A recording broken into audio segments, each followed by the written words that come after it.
अस्सलाम वालेकुम नाज़रीन, मैं हूं हकीम ज़िया शाहिद। वेलकम करता हूं आपको आज की इस वीडियो में। उम्मीद करता हूं आप लोग खैरियत से होंगे। एक बार फिर एक नई वीडियो के साथ और एक नए नुस्खे के साथ आपकी खिदमत में हाजिर हूं। आज हम बात करने वाले हैं बगंदर के हवाले से।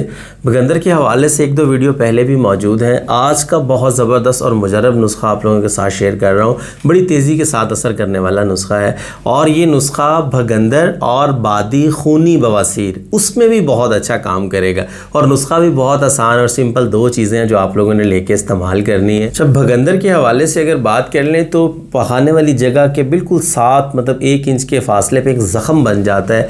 1 इंच, आधा इंच, 1.5 इंच मतलब बिल्कुल करीब करीब होता है। और वो ज़ख़म ऐसा होता है कि उसमें से पीप आना शुरू हो जाती है और वो 6 इंच अंदर तक चला जाता है। इस हवाले से तफसीलन वीडियो मौजूद है, पहले आप लोग देख लीजिएगा। और ये ज़ख़म इतना गहरा हो जाता है कि इसके अंदर पीप बन जाती है, भर जाता है, ये फिर ये फटता है तो इसमें से सारा मवाद बाहर निकलता है। और जिस आदमी को या जिसको भी ये मसला हो जाए उसके लिए बैठना, उठना, बाइक पे बैठना, कुर्सी पे बैठना बहुत मुश्किलात का सामना करना पड़ता है। और फिर कमीज़ के ऊपर, शलवार पे दाग लगना बहुत मतलब जो है ना अजीब सा मसला हो जाता है। तो खैर जिसको भी ये मसला है वो इसका फ़ौरी तौर पर ट्रीटमेंट करें। नुस्खा मैं आप लोगों के साथ शेयर कर देता हूँ। यकीन अल्लाह पे रख के आप लोगों ने इस्तेमाल करना है। इंशाअल्लाह अल्लाह ने चाहा तो ज़रूर शिफा मिल जाएगी। जितना भी पुराना भगंदर का मसला है, बाज़ लोग इसका ऑपरेट करवाते हैं और ज़्यादातर इसका ऑपरेट ही करवाया जाता है। लेकिन बाज़ लोग ऐसे भी सामने आते हैं कि जो ऑपरेट करवा लेते हैं लेकिन उसके बाद फिर दोबारा से हो जाता है।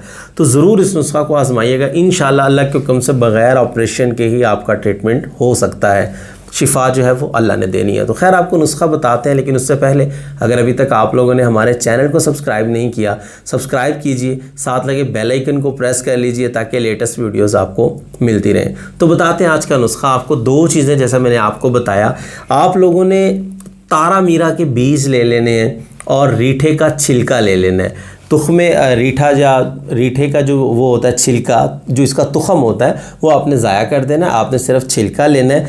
हम वज़न ले लें दोनों चीज़ें। 50 ग्राम रीठे का छिलका ले लें, 50 ग्राम ही आप तारे मीरे का बीज ले लें। इन दोनों चीज़ों को ग्राइंड कर लें अच्छे तरीके से, इनको बाहम मिक्स कर लें और इसके आपने कैप्सूल भर लेने हैं। 500 मिलीग्राम वाला कैप्सूल आपने भरना है।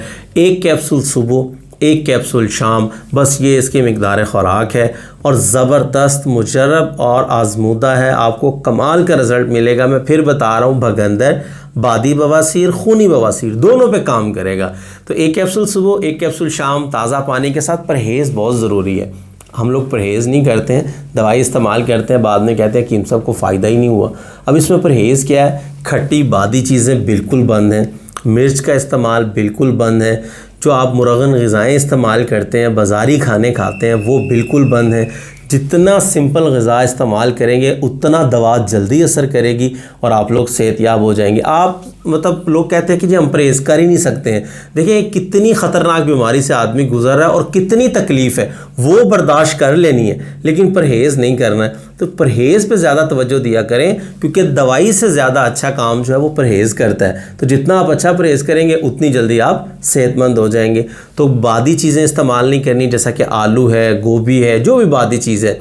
तली हुई चीज़ें, ख़ास तौर पे समोसे, पकोड़े जिनमें ऑयल ज़्यादा होता है। घर का सालन भी अगर आप इस्तेमाल कर रहे हैं तो तरी साइड पे कर दें, सिंपल पकवाएं उसको, ज़्यादा मिर्चें ना डलवाएं उसमें। कोशिश करें सब्ज़ मिर्च में बनवा लें, साबित सब्ज़ मिर्च डलवा लें उसके अंदर ताकि टेस्ट अच्छा हो जाए। लाल मिर्च, दादड़ मिर्च, इन चीज़ों से परहेज़ करें। तो परहेज़ के साथ इस्तेमाल करें। इंशाअल्लाह 1 महीने के अंदर आपको बहुत अच्छा रिज़ल्ट मिलेगा। तो इस नुस्खा को बनाइए, इस्तेमाल कीजिए। मुझे अपनी ख़ुसूसी दुआओं में ज़रूर याद रखिए। वीडियो अच्छी लगी हो तो लाइक कर दीजिएगा, शेयर कर दीजिएगा ताकि आपके साथ साथ जितने भी भाई परेशान हैं इस किस्म के मर्ज़ से, तो उन तक वीडियो ज़रूर पहुँचे। तो आज के लिए इतना ही था। मिलते हैं किसी अगली वीडियो में। हकीम ज़िया शाहिद को इजाज़त दीजिए। अल्लाह हाफ़िज़।